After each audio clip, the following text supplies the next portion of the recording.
Da Aligbofo Bokono Aganga, grand prêtre de Fa et haut dignitaire du culte vaudou depuis plus d'une vingtaine d'années, a tout comme ses pères sacrifié à la tradition de 10 janvier de chaque année où le monde entier se penche vers le Bénin pour la fête annuelle de Vaudou.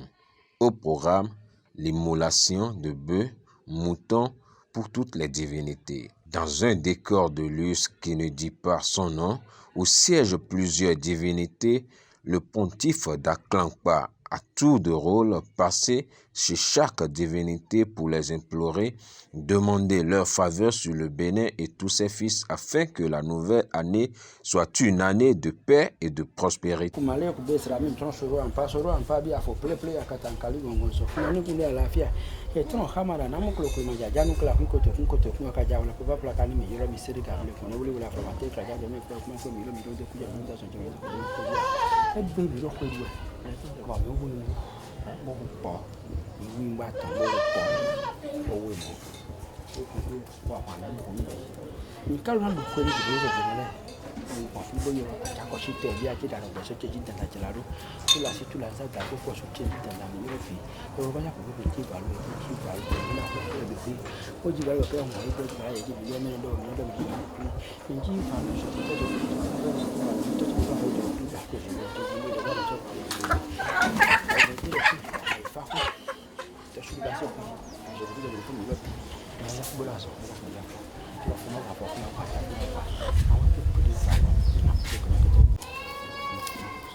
Ago, je boudin, je boudin, mi. Ago, je boudin, je boudin, mi. Écoute, comme quoi ça va, comme soja, mais coucou. Mais je crois que mes voix de beaucoup de coups à la parole, je boudin, je boudin, mi. Je boudin, je boudin, mi. Je boudin, pas mi. Je boudin, mi. Oh, Tochou, les bases, je mais de la série que nous, je peux te donner un million de billes. Aïe, facile que nous, je peux te donner un million de billes. T'as souvent nous, je peux te donner un million de billes. Mais le filet de billes, tu as un million, je peux te donner un million. Mais le filet complet, je peux te donner un million. Quand parti de rôle complet, je peux te donner un million. Bodo, et bien, mais l'autre, je peux te donner des sous. À 7 ans, à Jonathan, petit méthode, pour deux méthodes, chocolat, méthode. Et la ligne à mi-temps, à Jacoshi, bien de 50 ans, quand on est là, quand tu tiens. Dano, mais aussi, quand tu as mis à cet âge, quand tu tiens. Tout là, si, tout là, d'abord, force, gelado, tu es dit là, quand tu as mis à cet âge, quand tu tiens. Il y a un peu de il dit valoir à son temps. Bernard, il dit valoir à son temps. Mais comme là, on regarde le temps, je peux te donner un petit valeur. Puis, pour la dire, quand tu as son l'air, il y a un peu de tiens, quand tu as l'air, quand tu tiens. Kati kentone kodo tiavo, kentone kodo tiavo. Je kentone kodo tiavo, ou toi mais si kentone kodo tiavo. A quand tu si kentone kodo tiavo, mais le kuna mo kwao, e kuna mo bobu, e fi kuna no ganja si kuna no radio, ali kuna honi miyo. Tu ba mi adu fudu ko de voite sans le fia. Mais il a car le zo, ba mi tun ya ba khoda ni miyo. Keton mais ni la to bi ku ni kodo tiavo. Mais ko i keton bo tun no mi tami, keton yemi, nyeto keton de ayo nyeto keton.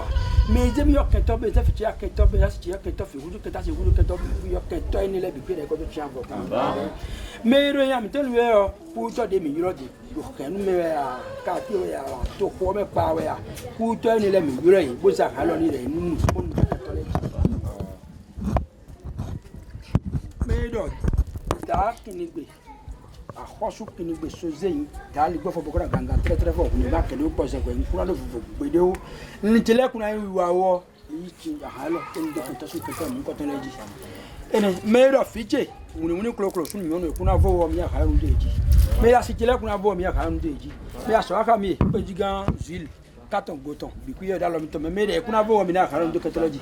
Mais da, écoute, mais fouiller la surprise, mais les quatre ans, qu'on a vu, et voir ça, mais la Soaka, mais finit Bikuy, mais là, Fico, mais ma quoi, mais n'a pas Bikuy, mais qu'on l'a gueulé, quand tu es Bikuy, Vodun, mais c'est mieux la Bikuy, il a Kanou de Catalogie. Après cette phase d'invocation, vient alors la phase de l'immolation de bœufs, moutons, où le sang sera aspergé sur chaque divinité de Torosu à Danruedo, de Sakpata à Hohokable Kodio, sans oublier les Obito et le grand gardien de son temple qui est le Boko Legba Flakunte. Afia!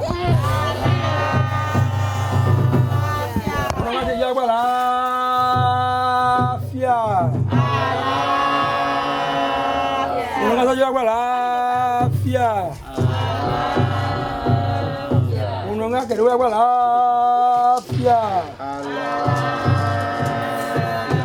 Unonga pada wala. Kedua wala pia. Azelea. Obolea. Ni pas c'est terminalea. Ni pas beau terminalea. Ni imagina quoi mais zima quoi. Mais les zima quoi là.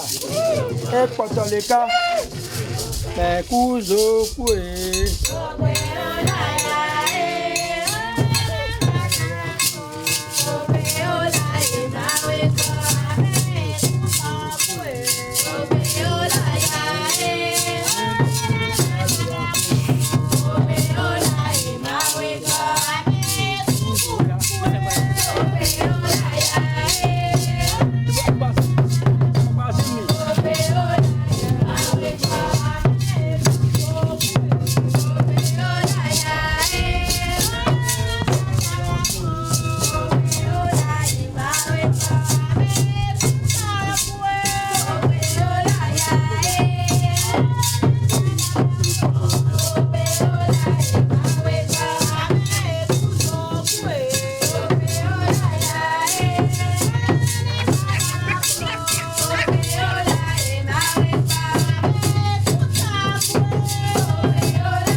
Après cette étape de libation et d'offrande, Daligbofo entre dans la seconde phase de la cérémonie qui est dédiée à l'esprit tronc, d'où il révèle au monde entier qu'il est Hunongan Bozerwe Gendeu Chenayon.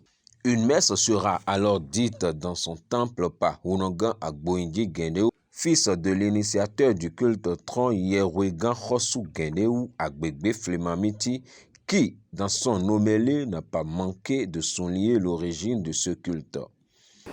Hunongan Miton, Akhosu Miton, Hunongan Bozerwe Chenayon Gendeu Sigobe, Wasme Bounyani. Wa Akhosu Miton, Akanga Akhosu, il a retombé. Il a passé pour la personne il a consacré au bio, il a pas de même. Bon, moi, il y a gagné meilleur. Il a bien meilleur consacré au bio, mais à nous, ça fait 30 ans. Bon, il y a eu un consacré au besoin, il doit un bien bloqué. On a calé de tout aussi. Maybe for the Zambi, for the Zimbabwe, I just in a very few of them PG, but in them they are very teaching.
vaudou nous joamo nous avons vaudou d'arro ni limito et vaudou ni de dalo mo dielong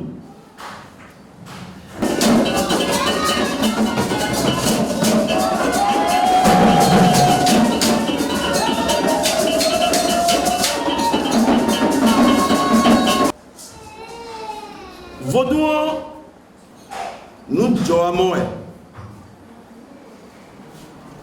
vaudou nous joamo nous avons vaudou d'arro ni limito et vaudou ni de dalo mo dielong elle de mi ako sa fi o me be mi gble bo afi bo jogo vaudou bo e kan e lo fi o mi dina bodo ni o ya wo mi pepe mi go ti fi lo bodi do mi joye de fi e bodo yiye bodo bon ni de mi ga lo ogbo mi lo yiye gbo mbo yi asun pa sun gbo e tere ko gbe mo mo do e lo fu do joron e lo fu do joron le nom vaudou, c'est de l'air. Le nom vaudou, c'est le vent. Et c'est ce vent-là qui devient l'esprit.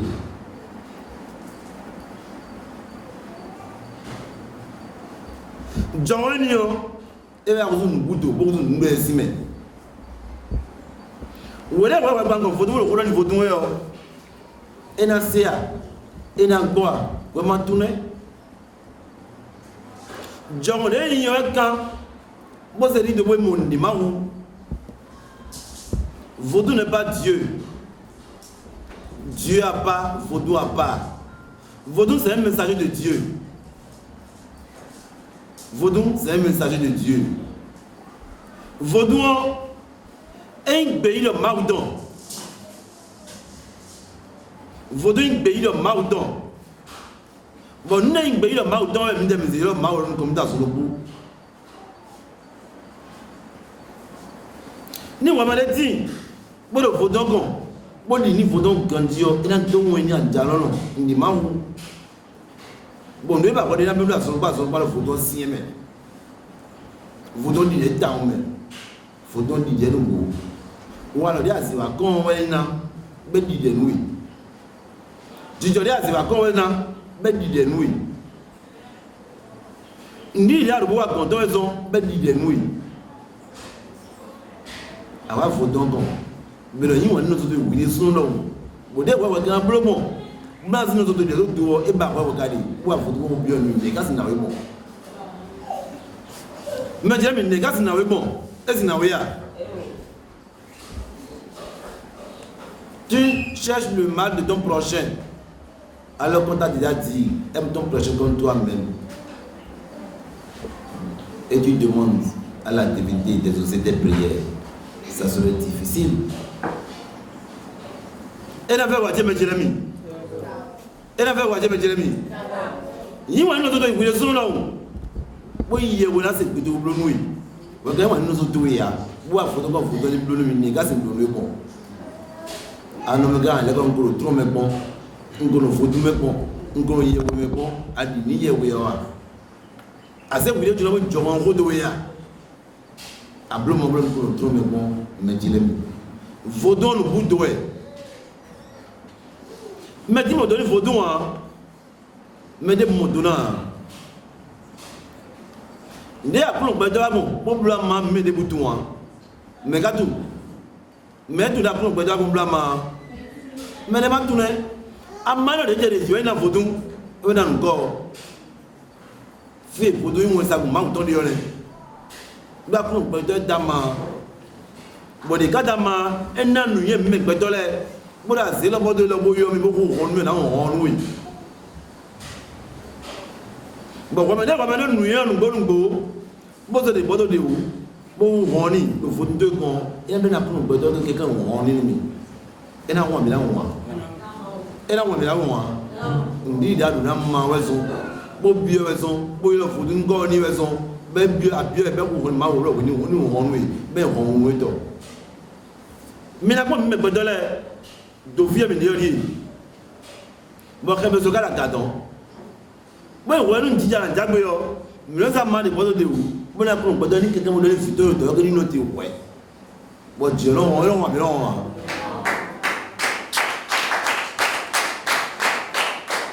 mi mamu ene mi matu fini yone boka de yo bodo de wu bodo kula de kofi be so ga so ba so bo c'est ça Vodou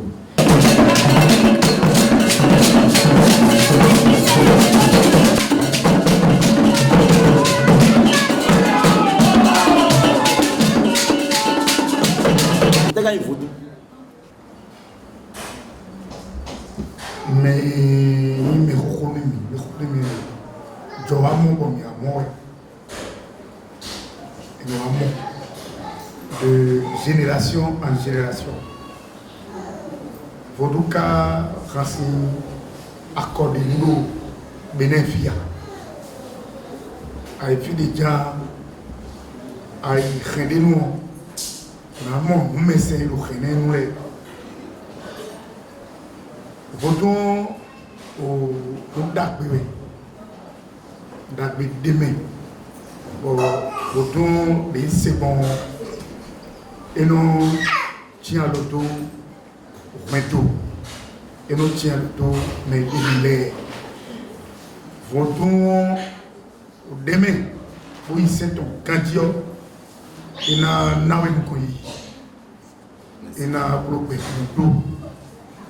Et n'a zombo ou qu'est-on aussi tout loin.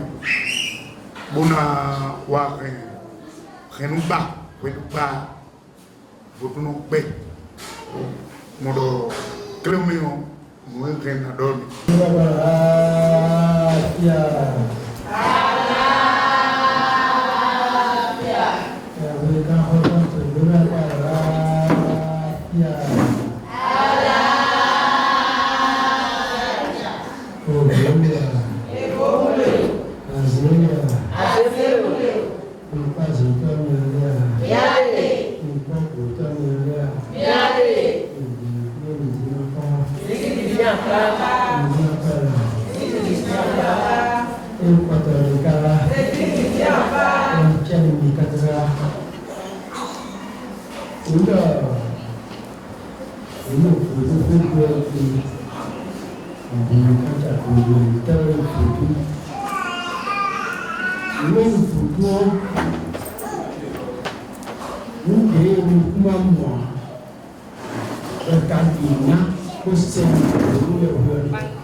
bien fait bien cette photo, le film, même déplacer ses filles, on a fait de bien.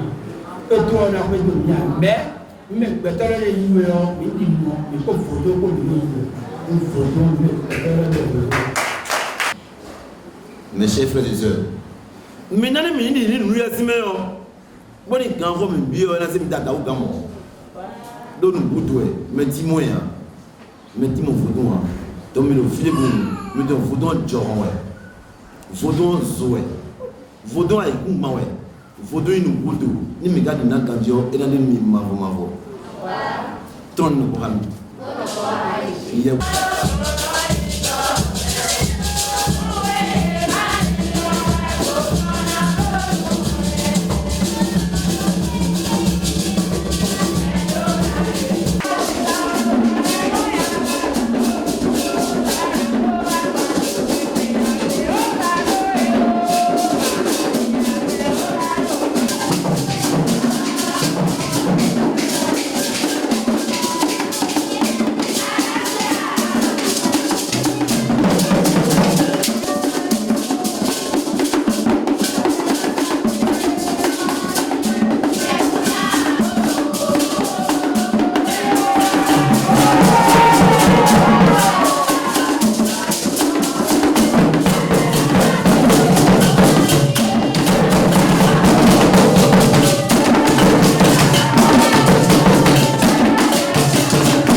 à l'Église catholique romaine, les adeptes de l'esprit tronc ont droit à la communion qui est représentée par les noix de cola divisées en petits morceaux, symbole de l'union avec l'esprit tronc. La poudre à canon dans le feu est symbole de la destruction des forces du mal par l'esprit tronc. L'encens pour se purifier et pour que les prières adressées à tronc puissent aller vers la providence. Runongan Bozewe Guénéou nous explique l'importance de cette messe et la fête de 10 janvier.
Runongan Agboindi Guénéou, quant à lui, a apprécié à sa juste valeur la seule journée dédiée aux religions endogènes, tout en exhortant les autorités à y penser à une seconde journée.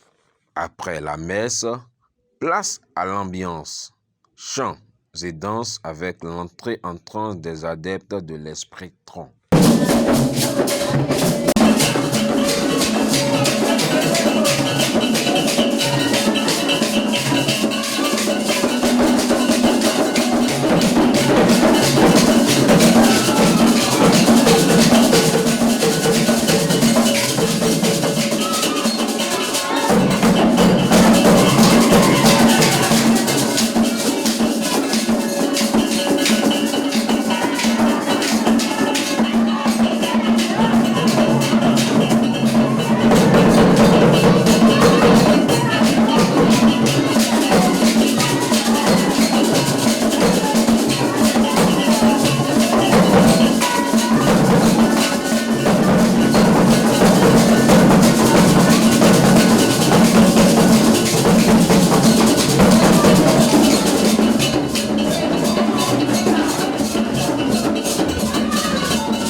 do tonu sise o ku do jameli do e jai do fi die do fo do me do fi do mi sewe o do anjiwe o da wa jawe bi ku do suwe mi to yiwe o me ke do fi di mo mi do fo do sewe te ka se fo do mi wa na mi de mi ku do da gbe mo fo do me o fo do lo me lo mo lo le ni po ede le me bro ji jo e ka za e de so pe ka mi le to won di e lo si potopoto de le zura ka un de mi lo zura si potopoto foto me jo ko me zo lo su podwe lo ji jo e mi na za bo mi na di ni mi o me lo sin za we le lo di di mi to mo be re na di kunu me ma lo mo de ji we ani ka ho bi e de lo esi ko en karo vo du se su yin we a lo mi ni su e mi to pe lo me mi na do ni era o viro te mi ka ko de mi sime era ko ba lo te mi ka ko de mi sime era fonto pe bla we mi ka ko gba pe bla bi ni mi era sida de kuna je o lo pe mi bi o mi ni di ko ke ti jo de mi ba to e re mi na no ko ka me mi ni ke do ai ka mi le to me mi na no ko ka me maro apajele mi to mo we ni ka ko bi e de e ma ase ku de o te bu de su beto e ni ka ko bi e le ku go mi do nka do se yin we a e la mo fi e fo do le yo bra rete fi mi ro bra do le de do ko fa do mo fo do mo na do mi kle mo e de da go tron wa ni pe ni wa do yi da go tron wa ni